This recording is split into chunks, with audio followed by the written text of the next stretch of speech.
कभी बलरामपुर की गलियों में अंगूठी और आर्टिफिशियल गहने बेचता एक गरीब आदमी जो हाजी अली दरगाह की भीड़ में खोया सा, चुप सा और गुमनाम सा घूमता रहता था। नाम था जलालुद्दीन, जिसे लोग अब झांगुर बाबा के नाम से जानते हैं। लेकिन ये नाम अब किसी संत का नहीं बल्कि धर्मांतरण और अपराध की दुनिया के सबसे खतरनाक चेहरों में से एक की पहचान बन चुका है। कहानी शुरू होती है रेहरा माफी से। बलरामपुर के उतरौला तहसील के मधुपुर गांव में पिछले कुछ सालों से एक शख्स ने चुपचाप अपनी जड़ें जमा ली थी।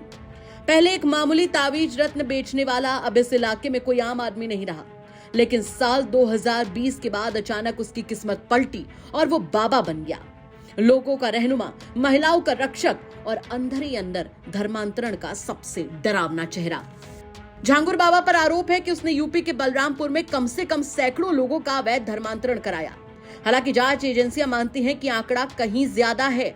ये सब तब सामने आया जब यूपी एटीएस ने उसे लखनऊ के एक होटल से उसी साथी नीतू उर्फ नसरीन के साथ गिरफ्तार किया। नीतू वही है जो पहले मुंबई के व्यापारी नवीन रोहरा की पत्नी थी। इस परिवार ने बाबा के प्रभाव में आकर न सिर्फ धर्म बदला बल्कि नाम बदलकर जमालुद्दीन और नसरीन रख लिया।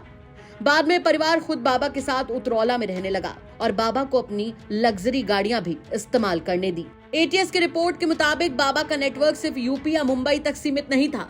झांगुर और नसरीन के बैंक ऑफ बड़ौदा अकाउंट्स में करीब 100 करोड़ की विदेशी फंडिंग का शक है, जिसमें 30 से 40 करोड़ रुपए की पुष्टि हो चुकी है।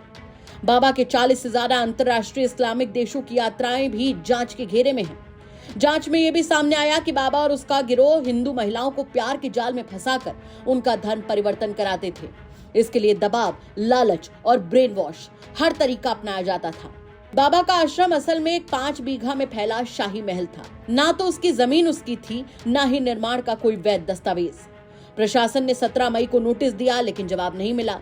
फिर बलरामपुर प्रशासन ने 10 बुलडोजर और 2 पीएससी कंपनियों के साथ बाबा का अवैध महल जमींदोज कर दिया।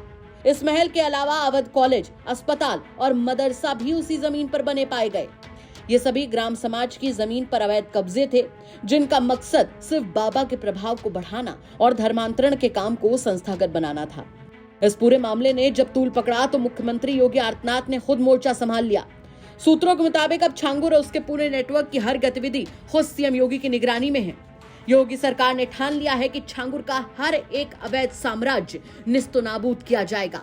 सिर्फ बुलडोजर ही नहीं, अब हर साजिश, हर लेन देन, हर मददगार पर सरकार की कड़ी नजर है।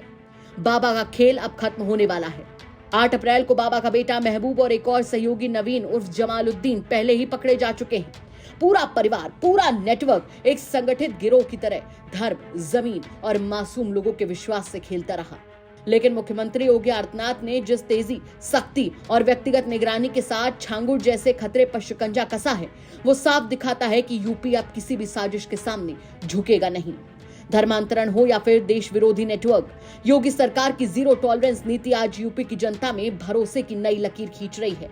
न सिर्फ बुलडोजर चला बल्कि पूरी साजिश की जड़ तक पहुंचने का जो साहस योगी आदित्यनाथ ने दिखाया है, वो उन्हें सिर्फ एक मुख्यमंत्री नहीं बल्कि उत्तर प्रदेश की सुरक्षा का वास्तविक प्रहरी बनाता है। ऐसे समय में जब हर तरफ भ्रम और भय का माहौल फैलाया जा रहा है, योगी आदित्यनाथ जैसे नेता ही हैं जो साफ साफ कहते हैं कि राज्य में नफरत और साजिश की कोई जगह नहीं है।